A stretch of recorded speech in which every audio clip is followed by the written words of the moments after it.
Halo teman-teman, selamat datang kembali di kanal Boruto 2 Blue Vortex Fan Theory. Dalam video ini admin akan membuat sebuah alur cerita dari Boruto yang bersumberkan dari beberapa teori dan spekulasi, kemudian admin rangkum menjadi alur cerita, agar kalian lebih menikmati videonya.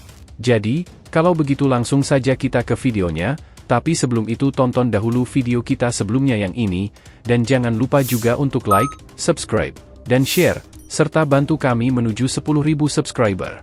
Jika sudah, ayo kita lanjutkan alur cerita teori Boruto 2 Blue Vortex ini.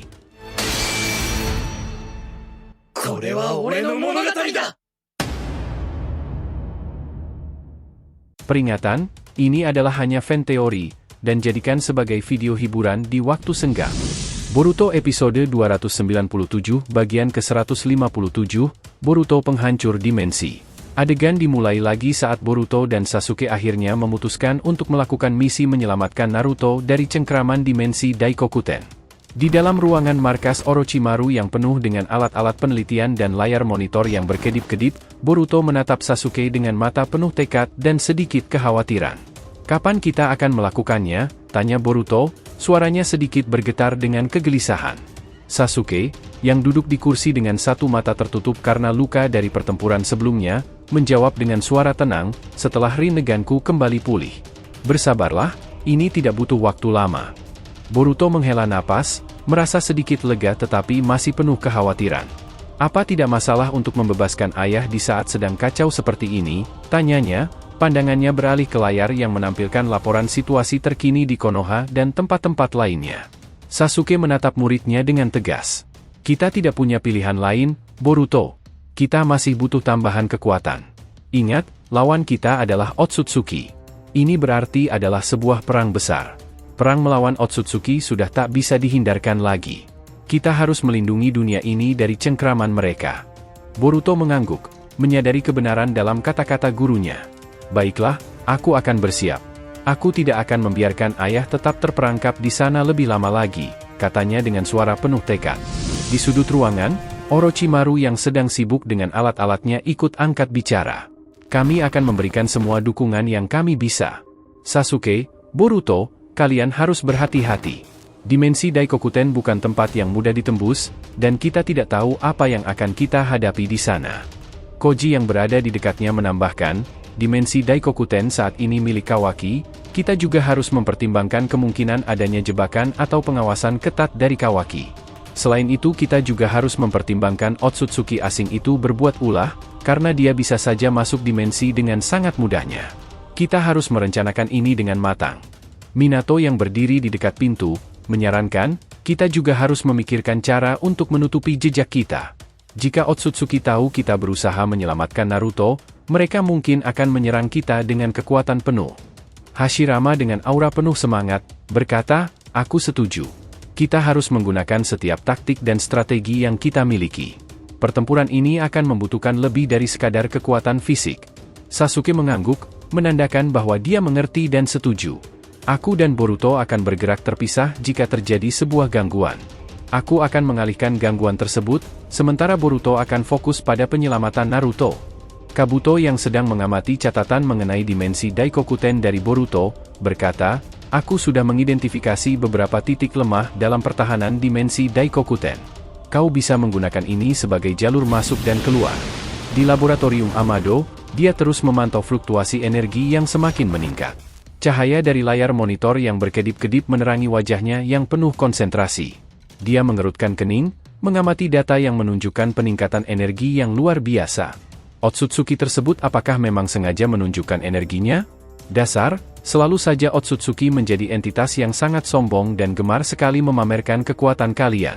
Padahal itu adalah sisi yang kami manusia bisa eksploitasi untuk mengalahkan kalian. Kesombongan kalian adalah celah yang bisa kami manfaatkan, gumamnya, sambil mengamati data yang muncul di layar monitornya. Dia menarik napas dalam-dalam, memikirkan strategi yang bisa digunakan untuk menghadapi ancaman baru ini. Amado sadar bahwa waktu mereka semakin terbatas, dan setiap detik sangat berharga. Jika kita bisa menemukan pola dalam fluktuasi energi ini, mungkin kita bisa menemukan cara untuk melawan mereka, katanya pada dirinya sendiri. Sebelumnya Amado telah menjadi seseorang yang merencanakan untuk mengalahkan Ishiki dengan memanfaatkan Koji dan beberapa shinobi Konoha. Kali ini dengan datangnya Otsutsuki asing, apakah Amado mampu menjalankan rencana lain untuk mengalahkannya? Di sisi lain Konoha, di kantor Hokage, terjadi pertemuan antara Eida dan Shikamaru.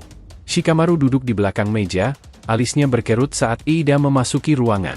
"Ada masalah apa? Kau sampai repot-repot datang ke tempat ini?" tanya Shikamaru, suaranya penuh rasa ingin tahu.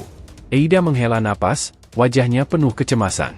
"Ada Otsutsuki asing yang sedang mengawasi dunia ini," jawabnya, matanya menatap tajam ke arah Shikamaru. Shikamaru mengernyit. "Tunggu sebentar, apa yang kau maksud mengenai Otsutsuki asing?" tanyanya, mencoba memahami situasi yang dihadapi. Eida mengangguk, mengatur pikirannya sebelum menjelaskan lebih lanjut. "Seperti yang kukatakan, ini bukanlah Momoshiki. Ini adalah Otsutsuki asing yang seperti diutus untuk mengawasi dunia ini," jawabnya dengan tegas. Shikamaru menggigit bibirnya, berpikir keras. "Jadi, apakah kau tahu maksud kedatangannya?" tanyanya, matanya menatap Eida dengan penuh harap. Eida menggelengkan kepala. "Sejujurnya, aku tak tahu maksud kedatangannya. Tetapi yang jelas saat ini dia mengincar Boruto," jawabnya dengan suara rendah, hampir seperti berbisik. Shikamaru menarik napas dalam-dalam. "Boruto, ya, apakah ini akan menjadi berbahaya bagi dunia kita?" tanyanya, suaranya penuh kekhawatiran. Eida mengangguk pelan, "Itu mungkin saja terjadi. Jika mereka juga mengincar orang-orang yang memiliki Shinjutsu seperti aku dan Daemon, bahkan Shinju ataupun Kot, situasinya bisa sangat berbahaya," jawabnya, wajahnya penuh ketegangan. Shikamaru terdiam sejenak, merenungkan jawaban Eida. Pikirannya berpacu, mencari cara untuk menghadapi ancaman ini. "Kita harus segera mengambil tindakan. Otsutsuki tidak boleh dibiarkan menguasai dunia ini. Kita harus bersatu dan melindungi semuanya," katanya akhirnya, suaranya penuh tekad. Eida mengangguk setuju. "Aku setuju. Kita harus bekerja sama, tidak peduli perbedaan kita. Otsutsuki ini adalah ancaman yang terlalu besar untuk dihadapi sendirian," katanya dengan penuh keyakinan. Eida juga menambahkan, "Kabari aku jika Boruto menghubungimu, ada yang mau aku bicarakan dengannya. Satu lagi, informasi mengenai Otsutsuki asing, untuk saat ini lebih baik kau rahasiakan dahulu dari shinobi yang lain, akan aku beritahu kapan kau harus memberitahu yang lainnya." Shikamaru sambil mengangguk dan berkata, "Baiklah, Eida, aku akan mengabarimu jika Boruto melakukan panggilan komunikasi denganku." Adegan kembali lagi di markas Orochimaru. Di sana terlihat Hagoromo dan Hamura sedang bersama Sasuke. Mereka akan melakukan sebuah ritual untuk mengembalikan kembali Rinnegan milik Sasuke yang telah rusak. Hagoromo dan Hamura mengumpulkan energi mereka sebelum ditransfer ke Sasuke. Hagoromo menatap Sasuke dengan penuh keseriusan dan berkata, "Apakah kau sudah siap? Ini akan sedikit sakit, jadi bersiaplah." Sasuke hanya mengangguk mendengar perkataan Hagoromo, matanya menunjukkan keteguhan hati yang kuat. Dia tahu bahwa mengembalikan Rinnegan adalah langkah penting untuk melawan ancaman Otsutsuki yang semakin besar. Hagoromo dan Hamura kemudian mulai menyalurkan energi mereka ke tubuh Sasuke. Cahaya cemerlang mulai memancar dari tubuh mereka, membentuk aliran energi yang luar biasa kuat. Sasuke merasakan energi besar mengalir melalui tubuhnya, memicu rasa sakit yang luar biasa. Dia menggigit bibirnya, berusaha menahan teriakan. Seluruh ruangan dipenuhi oleh cahaya terang yang memancar dari proses ritual tersebut. Orochimaru, Kabuto, dan yang lainnya memperhatikan dengan seksama, merasakan kekuatan luar biasa yang memenuhi udara. Sasuke tersentak karena merasakan energi yang sangat besar mengalir ke tubuhnya. Perlahan-lahan, matanya mulai bercahaya, memancarkan cahaya berwarna ungu yang semakin terang. Dalam sekejap, mata Sasuke kembali memunculkan Rinnegan-nya, bersinar dengan kekuatan penuh. Hagoromo menarik napas dalam-dalam, melihat hasil kerja kerasnya dan Hamura. "Rinnegan-mu telah kembali, Sasuke. Dengan ini, kau memiliki kesempatan lebih besar untuk melawan Otsutsuki." Sasuke menutup matanya sejenak, merasakan kekuatan baru yang mengalir dalam dirinya. "Terima kasih, Hagoromo, Hamura. Ini adalah langkah penting untuk melindungi dunia ini," katanya dengan suara penuh tekad. Sementara itu, di sudut ruangan, Boruto memperhatikan proses tersebut dengan mata terbelalak. Dia merasakan ketegangan dan harapan yang meliputi mereka semua. "Dengan Rinnegan Sasuke kembali dan kekuatan penghancur dimensiku, kita memiliki peluang lebih besar untuk menyelamatkan ayah," pikir Boruto dalam hati. Terima kasih telah menonton video alur cerita teori Boruto episode 297 bagian ke-157, Boruto Penghancur Dimensi.